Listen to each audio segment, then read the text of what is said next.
It's the spooky season at Kings Island with Halloween Haunt opening this Friday. Hello, everyone. Alongside Ryan Sir, I'm Don Helbig, and this is Tower Topics. Tower Topics is a podcast by Kings Island fans for Kings Island fans because that's who we are and that's who we care about. So, Ryan, Halloween Haunt this week. Mhm. You planning to go? Yeah, I'll go. It's one of those things where I like the ambiance of the park. I like the fog. I like the fact that the park's open late.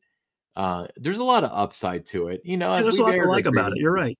Yeah, Yeah, there's we've a lot aired to our like about it. grievances about the houses and some of the stuff like that. But overall, yeah, it's pretty cool.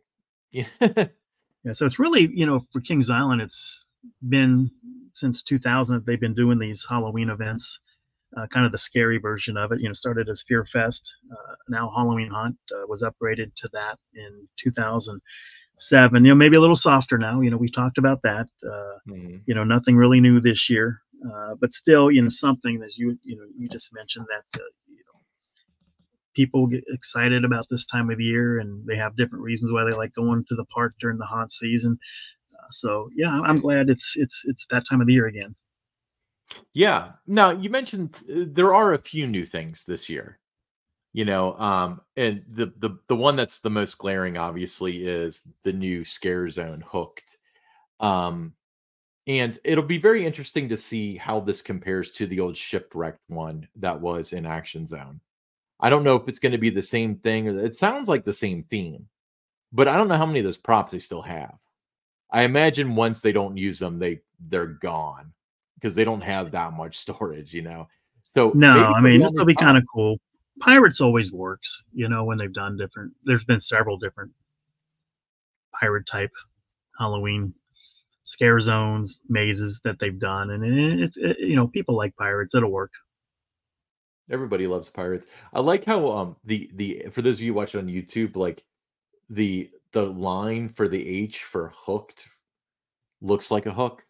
I guess I'm describing this to you at this point. I apologize for Yeah, being you're such a describing it literal, because I can't but see it, but that's okay.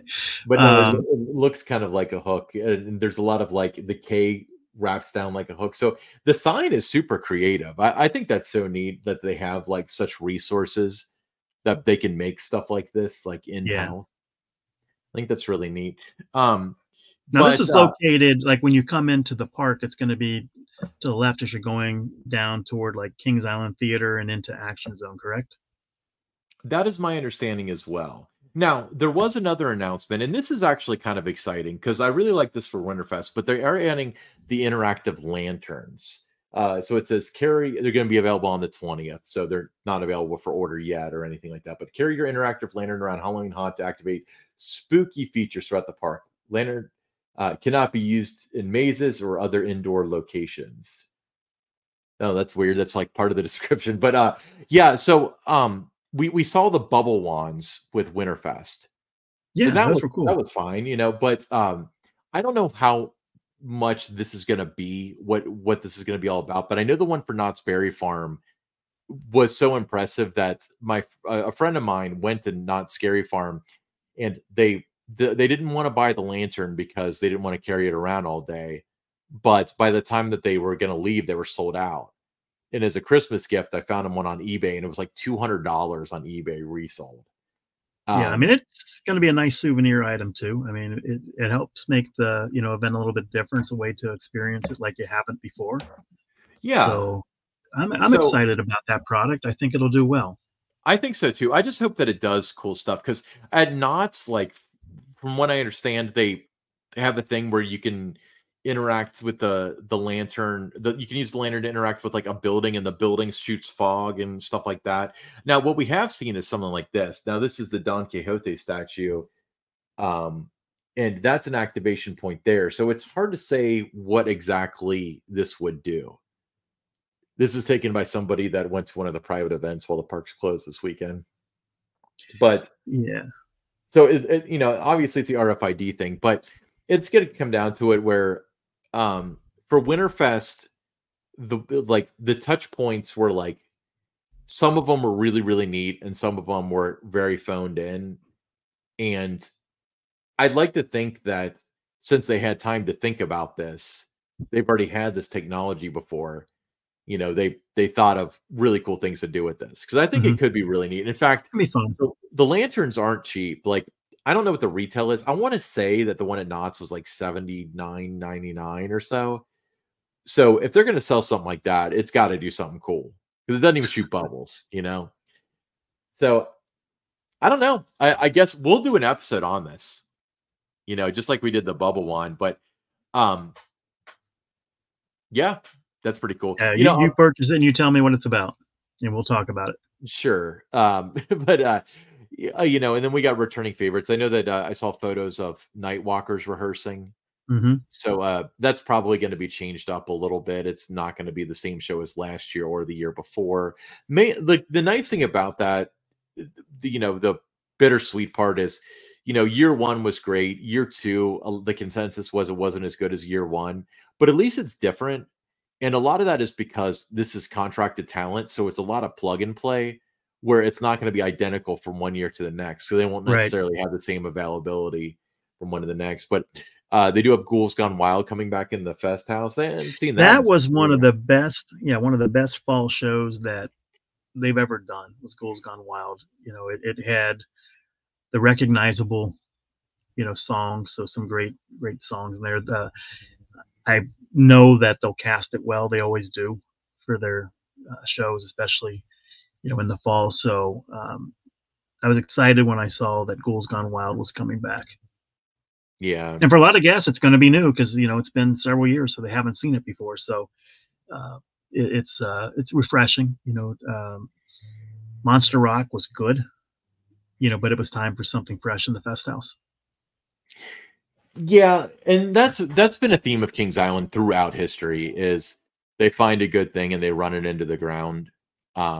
Because Monster Rock was great, but it wasn't like 10-year run great. No, and it wasn't Ghouls Gone Wild. I mean, the costumes. Oh, I think the guests are going to be, just super impressed with the costumes if they're similar to what they wore before. Yeah, it'll be interesting to see if they recreate the old set or if they do Ghouls Gone Wild on the set that they have for Monsters Rock. Yeah, I don't know. Yeah. Let's talk about the mazes though that are back. They got the favorites. There's some good ones there. Kilmart has been around now for quite a while. Slaughterhouse, that's been there for quite a while. But those are normally pretty popular mazes. Madame Fatale's Cavern of Terror, that's going to return. That was one of the ones I think you and I, have said a number of times over the past couple of years that one's kind of run its course. I'd like to see something different there. But you have those along with the newer ones, Cornered. I heard that's in a new location this year.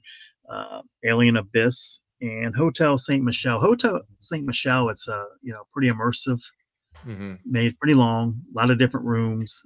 I thought my experience going through there, the times that I did, the scare actors were really good into their character. I thought that was one of the better ones, that not just at Kings Island, but any park that I've done a Halloween event. I thought that was one of the best mazes that I've experienced. I really like Hotel Saint Michel. I think Slaughterhouse is really the one that is the standout one every year. It was designed to be a haunted house. They built that, that structure with the intention of it being a haunted house. So it has that advantage. It looks like a slaughterhouse in there, doesn't it? It does. I thought it smelled like a slaughterhouse for a while, but now I just realize it smells like fake blood with like cornstarch and water, But that's like every other haunted house. But like Kilmart is one I'm always torn about it because I mentioned in a previous episode, it's a play on Kmart, and I bet at least half the people in line for Kilmart this Friday will not have heard of Kmart because it's been around so long that Kmart has since essentially gone out of business, with only a few locations throughout the country. But at the that same one time, is one that that one, Ryan, is when it's well staffed, it's outstanding. But you find, especially as it gets deeper in the haunt, sometimes there's, two scare actors in there. And if it doesn't have that, it's hard to get that time back. You waited in line for it, whether that's 30, 40 minutes, depending on the night you go. So that one, it's like I said, potentially, it's outstanding. You just have to make sure that it's really well staffed, and hopefully it is. You know, at Horror Nights, they have like, let's forget about the houses because that's not playing on the same field, but the scare zones are, because outdoor is tough to do for anybody. And they do this thing where they've got like pedal activated scares where it's like they do it in the houses too, where the actor will step on the pedal, looks like a guitar pedal, I think, and then the lights change and it makes a freaky noise and it's like Jason Voorhees coming at you with a knife Mhm. or whatever. Well, they do that for the outdoor stuff too. But the cool part is they occasionally do this thing where maybe somebody comes out and all the lights start to flicker and stuff like that. Um, I wish they would do stuff like that with the scare zones at Kings Island.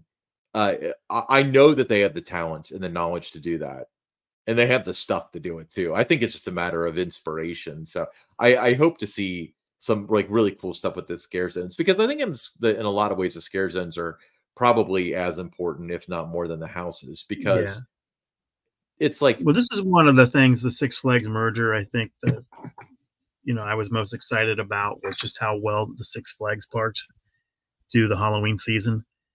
Uh, their event, it's a lot more intense. The scare zones, are a little more intense. So I think, you have all that collaboration that they're going to be able to, to do if they haven't started it already, what 2025 looks like, or maybe even 2026, the more, the longer down the road it goes. But I think, we always talked about when the merger news came out, taking the best of what everybody does. And I think if they take, Kings Island has always done Halloween well. Let's not say that they don't, but you take some of the different things that the Six Flags parks do and you put it into Kings Island's haunt, you're really going to elevate the experience.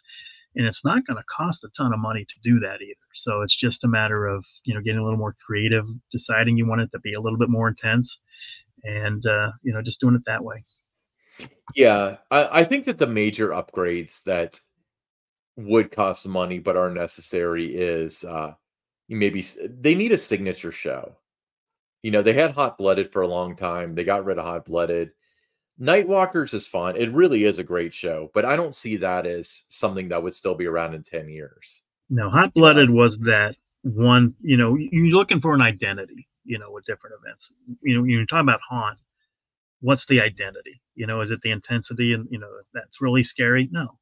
Is it this? No. Is it about the shows? No. So there's not really that identity that you have at Universal, where it's the storytelling and the IPs and that backstory, those kind of things. Where um, Hot Blooded was kind of like an identity piece. It was that had that cult following, and there was always the packed house. Those last couple of shows of the night with the fog and everything rolling in. You had the chill in the air because it was getting a lot cooler in the fall, and there was just a lot of things about it that told you it's haunt. so one thing and I'm drawing off the Universal High because I just got back from it and I'm wearing the T-shirt for those of you watching on YouTube. But they do so they had the Bill and Ted show for like decades, Bill and Ted's Excellent Adventure based show, and it never got old because it was different every year Right. and it was always relevant and so the year that I saw it was like 2016, so they were making fun of the election and stuff. And then they came up with this thing called Nightmare Fuel. And Nightmare Fuel essentially is fire spinners and magic tricks, but it tells a story, but it's different every year. So I'm not going to spoil this year because the ending is very interesting. But last year, the big deal was that the good guys won. I guess the bad guys won every other year with it. Yeah. Um, and so that's run for almost a decade. And it's honestly, it's almost the same stuff every year. It's just presented in a different way. And we're just now getting to the point where a lot of the people that go to Universal a lot are kind of like, I wish they would replace Nightmare Fuel because people were all about it for a long time because they kept it fresh. So Right. it would be cool if they had Hot Blooded and then they like continued the story.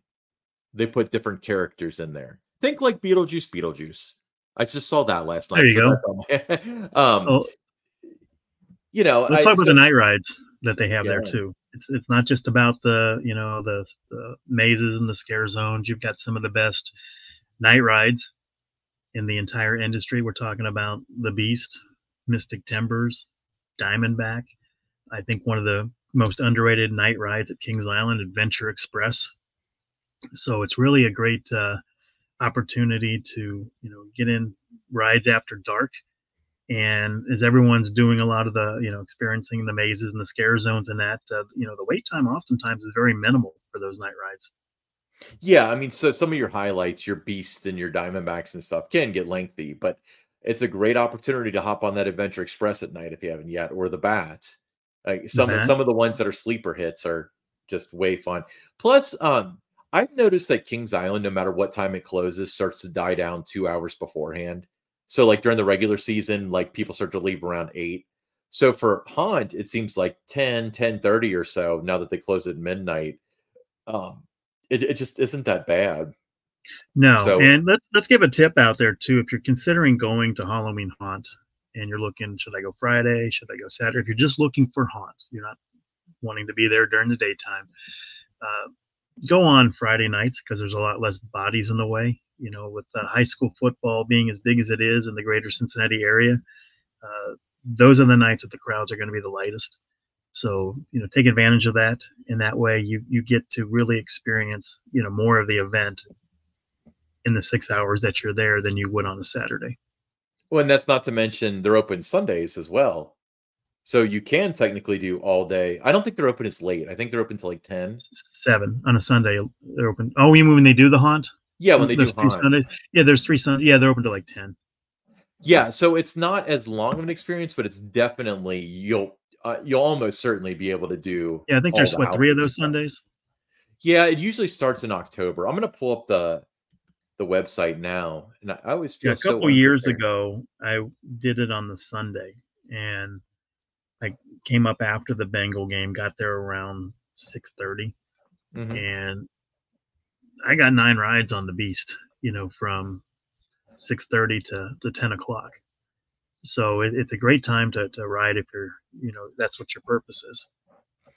Yeah. So I have trusty Visit Kings Island pulled up. And let me just prepare for a second and I will share my screen. So Sundays, yeah, it's starting in October. October 6th, 11 a.m. to 11 p.m. So it's not 10, it's 11. That's a Oh, little 11, nicer than okay. I thought. Yeah. And then, so the 6th, the 13th, the 20th, and the 27th, they are open until 11 11. o'clock with Halloween Haunt. Okay. So I Um, was off on that. So, okay. yeah, and then so remember there is a quote unquote, we've discussed this, bonus weekend in November. So November 1st, there's 6 p.m. to 12 a.m. The second, they're 11 a.m. to 12 a.m. And then that Sunday, they do not have haunt. So 11 a.m. to 7 p.m. on Sunday the 3rd. That's going to be the end of regular season operations going into Winterfest, which starts at 5 o'clock on November 29th. So, yeah, I would say the thing I'm most excited for is the interactive lanterns. I'm not kidding. Like the Knott's Berry Farm thing was such a huge buzz, and I live 2,500 miles away from Knott's. That I have full faith in, like, I know the tech people and stuff, and they're just awesome and they're creative and they. So I believe that they dictate a lot of, like, oh, if you flash the lantern here, it does this. So I'm excited to see what they came up with. Yeah. And I think, as you mentioned, they sold out quickly at Knot. So if that's something that's of interest of you, make sure that you grab yours uh, starting this Friday when the event opens. I wish that they could like make custom lanterns so I could be like the Hatbox Ghost. And instead of having a lantern, Yeah. I have my head in it and it interacts with stuff. All But right. that's neither here nor there. All right. Yeah. Haunt, September 20th. Oh, yeah. I guess we'll do the public service announcement here. So Haunt starts on September 20th. So it's 6 p.m. to 12 a.m. Friendly reminder, Haunt or Kings Island is not open during the day on the next day, Saturday, the September 21st. They are 7 p.m. to 12 a.m. It's a park sellout. So don't show up early expecting tricks or treats. Tricks and treats will start on Sunday, the 22nd, which they are open 11 a.m. to 7 p.m. But Don, what's your favorite Halloween costume? And by that, I mean Tower Topics t-shirt. Yeah, it's a Tower Topics t-shirt, no doubt about it. Carolina blue color. It is $22. That includes shipping. If you're interested in one, just send us a direct message. You can do it on our X, which is Tower_Topics. You can message us if you're watching the YouTube version of it here. Just put it in the notes saying, hey, reach out to me. I'm interested in one of the shirts. We'll send you the QR code. And once you place your order, it just takes a matter of days to get it to you. And, whatever size that you may be interested in, we can make that happen. And as we're, looking here at the fall season just around the corner, there'll be some other merchandise that'll be coming up, and we'll have more to say about that in, the couple episodes down the road here. Yeah. So teaser alert, we're going to have the Tower Topics one-piece bathing suit for men. I don't know. I'm just making stuff up. Hey, we'll be right back with the listener questions.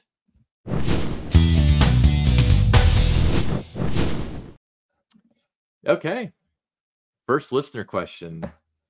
This is coming from Lindsay J. from Lebanon, Ohio. Says, I got a 6-year-old. How does a Nobu necklace work if I choose to take my son to haunt? Well, when your son is wearing the Nobu necklace, the scare actors, if you're out in the midways, or, they're not supposed to come up and frighten your son. They're supposed to respect that and just kind of keep their distance.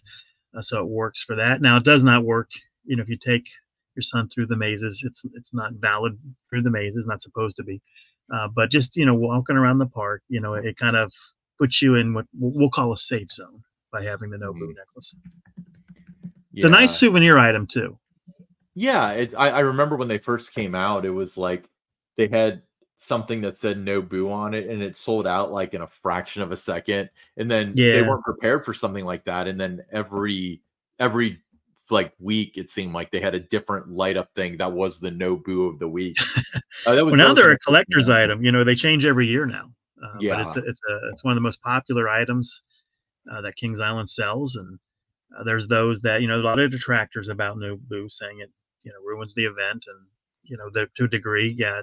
If you're in a group or around a group of people that have Nobu and you're walked into a scare zone or something as they are, yeah, it's going to impact you a little bit there. But at the same time, it's adorable. It's a cute little souvenir item, and if you're a fan of haunt, even if you're not, you want to be scared of that. It's a nice little item to just purchase to have as a souvenir.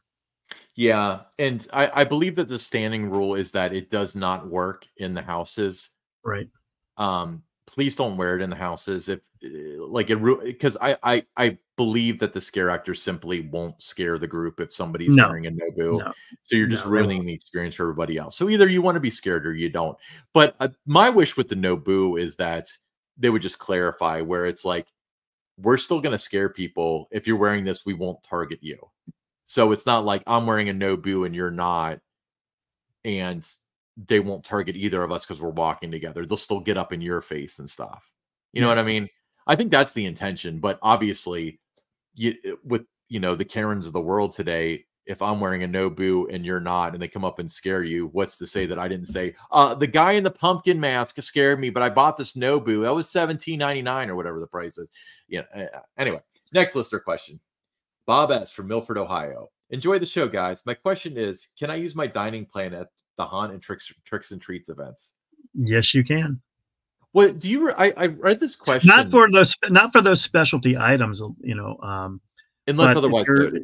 Yeah. If you want to, you like eating at the brew house and you want a pub burger, you can use your dining plan in there. I know in the past they've had, at least maybe even last year, they had items that were special for Halloween and were on the meal plan. I can't guarantee it. We don't have this information yet, but there's been times that's been the case, because sometimes they do swap out, some of the menu items for the Halloween stuff. So it's not like they added the Halloween stuff; they just kind of swapped it out, a little bit differently. But yeah, I mean, it's still gonna, just keep in mind, you go on a Friday night when there's 6 to midnight, you're only going to be able to use it once. It's a 4-hour period, but Saturday, you can use it couple of times a day. Sunday you can work it out to where you get to do it twice.